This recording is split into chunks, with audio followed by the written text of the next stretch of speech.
James Cleverly, United Kingdom Minister for the Middle East and North Africa at the Foreign Commonwealth and Development Office. Welcome to Al Arabiya, sir. Thank you. Thank you very much. I would like to start with the Middle East. How has the United Kingdom Middle East policy evolved since Brexit? Well, obviously, as we leave the European Union, it gives us the opportunity to continue our investment of time in our friends around the region, to really engage and be a global player and a force for good. And so we will continue to work with long-standing friends in the region, enhance our relationships, and make sure that we support regional peace, regional prosperity, and as I say, continue to be a force for good in our relationships around the region. According to Stephanie Williams, SRSG, UNSMIL, the Libyans want an unarmed United Nations supervised international monitoring force, and in Resolution 2542, the Security Council asked the Secretary General to come up with a recommendation on how the United Nations can take part in the scalable ceasefire support. How do you see this going forward?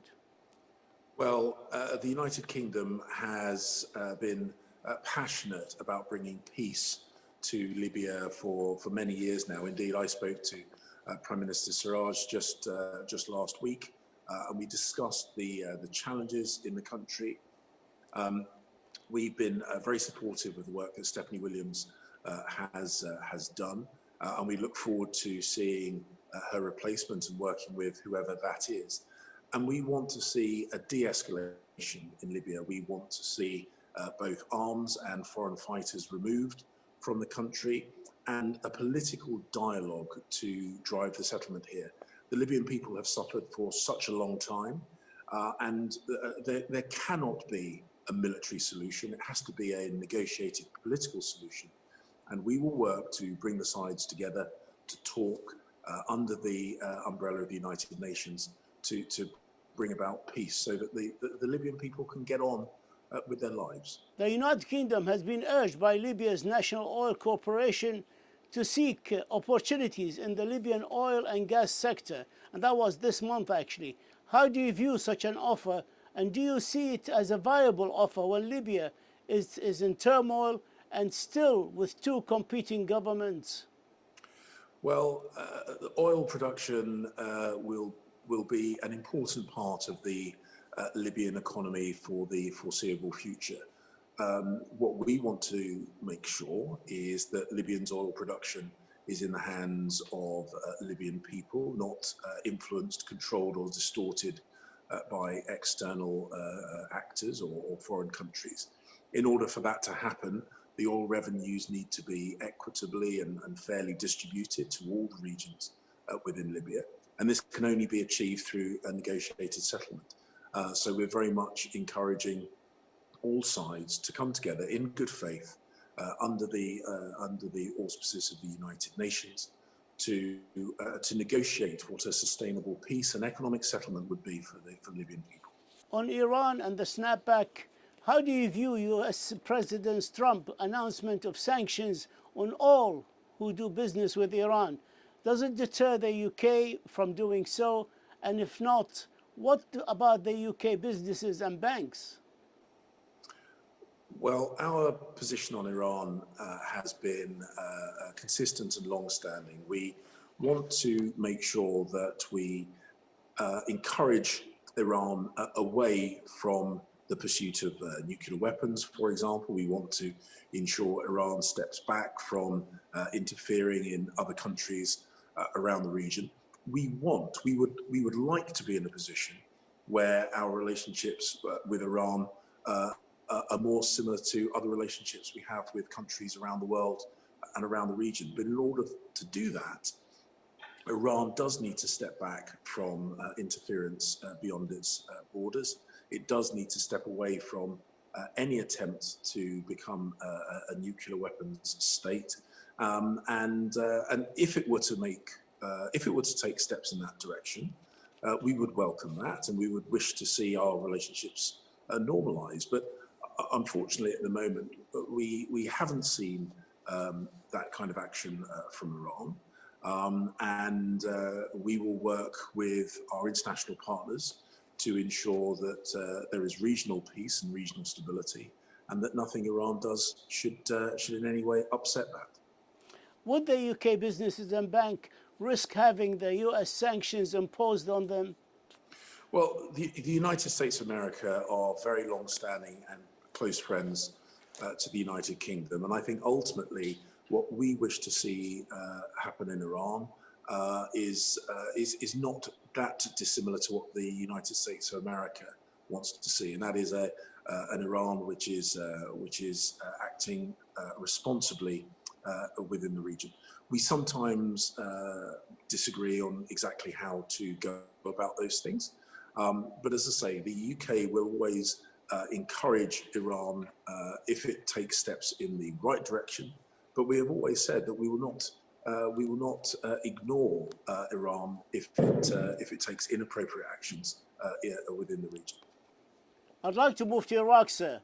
There are still numerous UK citizens in camps in Iraq who need to be repatriated and rehabilitated or brought to justice. The Iraqi government and the United Nations are asking for repatriation to the country of origin. How is the United Kingdom doing in repatriating its own citizens? Well, the United Kingdom has made our position clear, is that our first responsibility is to protect British people, is to ensure that fighters that have travelled to the region, whether to support Daesh or other terrorist organisations, pose a significant potential threat to the United Kingdom, and we have to protect our own people. And this, of course, is a challenging topic and a delicate topic, but we will ensure that we continue to support the Iraqi government and the people of Iraq in rebuilding of their country, and we seek to maintain good working relationships as we have at the moment. But the issue of foreign fighters and where they're best brought to justice is a difficult one, and we will continue working with our international friends to resolve this issue. But ultimately, the protection of the British people from violence and aggression will always be at the heart of this government. But the detainees are your people too. Why don't you repatriate and rehabilitate them? Well, we will look at these. We have to look at individuals on a case-by-case basis, and the Home Secretary, as I say, her first responsibility is for the protection of British people. But we will work with our international friends, including the Iraqi government, to assess the best way of dealing with this situation, including how these people are brought to justice, and indeed where these people are brought to justice. Middle East peace. How do you think the recent United Arab Emirates and Bahrain peace deals with Israel will affect Palestinian lives and Palestinian rights? Well, we are good and long-standing friends of Israel, and we are long-standing friends of the UAE and indeed of Bahrain, and so therefore we welcome the normalisation of relationships between three good friends of the United Kingdom. We're also very pleased to see that through this process, talk of annexation of parts of the West Bank were taken off the table. We welcome that, and we think that is a good step, and we wish to see that become permanent. And what we have said to the Palestinian Authority, indeed the Palestinian people, is that this provides an opportunity to engage. We know that there was much disquiet in the Palestinian Authority when the United States plan was put forward. We understand that, but the thing we say very, very strongly is take this as an opportunity to engage, take this as an opportunity to put forward a strong and meaningful counter proposal, because ultimately the UK's position remains the same, that we want to see a safe, secure, prosperous Palestinian state alongside safe, prosperous Israel, with East Jerusalem as a shared capital, and with along the 1967 borders. And we will continue working to achieve that, and we really hope that, that this provides a catalyst for a resumption of a good working relationship between the Palestinian Authority and the government of Israel. I'd like to move to COVID-19. What are your expectations for the United Nations conference tomorrow, Wednesday, entitled Accelerating the End of the COVID-19 Pandemic, co-hosted by the United Kingdom, South Africa, Secretary General Guterres, and the World Health Organization? Well, the speech that the UK Prime Minister made over the weekend, I think, sets out both the challenge and potentially the global response to that challenge. COVID-19 has confronted all of us with a level of difficulty that we're not used to. And ultimately, the response needs to be a global response, because none of us are safe until all of us are safe. The Prime Minister says that we want to create a mechanism whereby when a vaccine is found, that it can be distributed fairly to all the parts of the world that need it. And we are willing to work hard and indeed invest significant money to ensure that that is the case. My Foreign Secretary, Dominic Raab, will be engaged with our global partners tomorrow. And we will continue working to develop a vaccine, to distribute a vaccine, and to provide a funding mechanism for that. Because this is a global pandemic and it requires a global response. And the United Nations is well placed to be the hub, the vehicle around which that global response rotates. There's an old English saying that says, charity starts at home.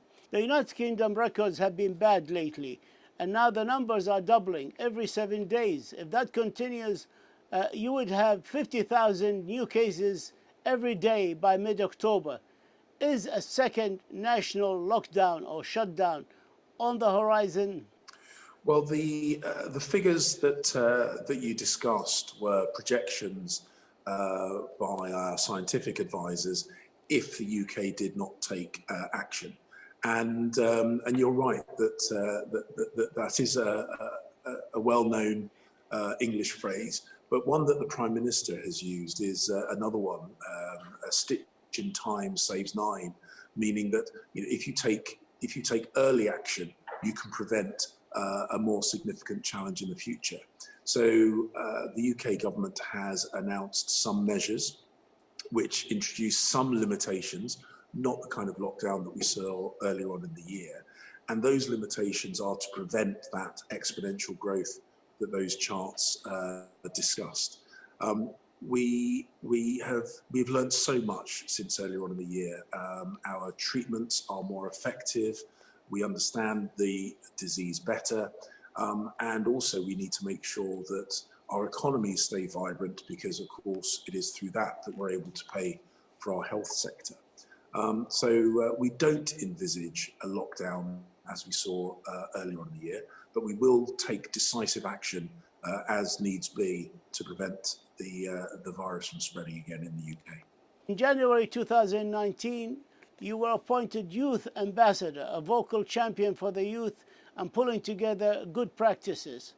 What would your recommendation be for the youth in the Middle East who have to deal with high unemployment and lost opportunities due to COVID-19? The effect of this disease on young people is significant. And as you say, the disease not only has an impact on health, typically the health of older people, but also on economies. And that is where actually its impact on young people sometimes can be most felt. This is why we want to ensure that we have vibrant economies. We're very keen, as you say, the Middle East, North Africa has a very young population, very enthusiastic, very digitally connected. From the UK's point of view, we're very keen to see the health technologies that we're invested in spread around the region. We're very keen that education, which we feel is one of our national strengths, is something that we also share with young people around the region. Technology, I think, will unlock huge opportunities. And so we want to see those young people digitally connected, to have a voice and to be able to express their ideas. And the UK will continue to work with countries in Middle East, North Africa, to provide those employment opportunities, those economic opportunities, to give young people a positive outlet for their energies and their ideas. My last topic is climate change. The United Kingdom will host the 26th United Nations Climate Change Conference of the Parties in Glasgow in the period between 1st and the 12th of November 2021. The UK will lead by example, said Boris Johnson in his speech to the General Assembly. What has the United Kingdom committed to so far in relation to climate change? The Prime Minister and the government, we have really embraced the opportunities of COP26. We're very proud of the fact that we have very much reduced our reliance on coal as an energy generator. We're moving much more towards sustainable energy. We're encouraging countries from around the world to be really bold in the ideas that they're bringing forward for COP26. And the Prime Minister has recently announced that he has an aspiration by 2030 to have 30% of the UK's land area put back to nature, to be much more sustainable. And so whether it's renewable energy generation and green energy generation, whether it's reintroducing wild species of plants and animals, or just the better use of technology so that we don't have to burn so many fossil fuels.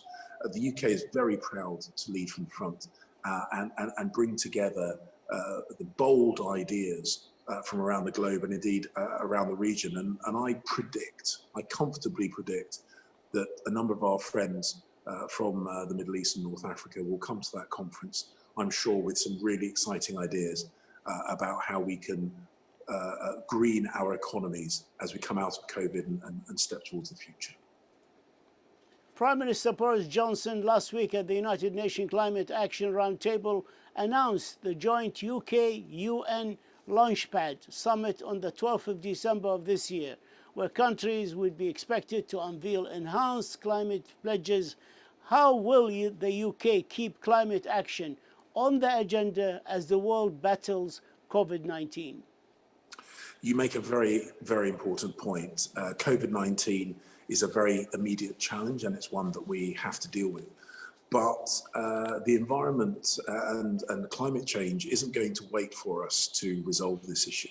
So we have to apply ourselves to saving lives and protecting societies around the globe with the vaccine and other measures. But at the same time, we also have to think about how we rebalance our economies, new ways of generating energy, better ways of protecting our respective environments. And these things have to go hand in hand. But there is an opportunity to do both at the same time, because a lot of the ideas and innovation which will help us distribute a vaccine, these are the same, unbelievably clever people around the world that will help us deal with some of the other challenges like climate change. So we have to have the discipline to do both these things at the same time, because neither one of which can be put on the back burner. James Cleverly, United Kingdom Minister for the Middle East and North Africa at the Foreign, Commonwealth and Development Office, we thank you for your insight and we thank you for this interview, and we wish you the very best of luck, sir. Shukran lak. Thank you.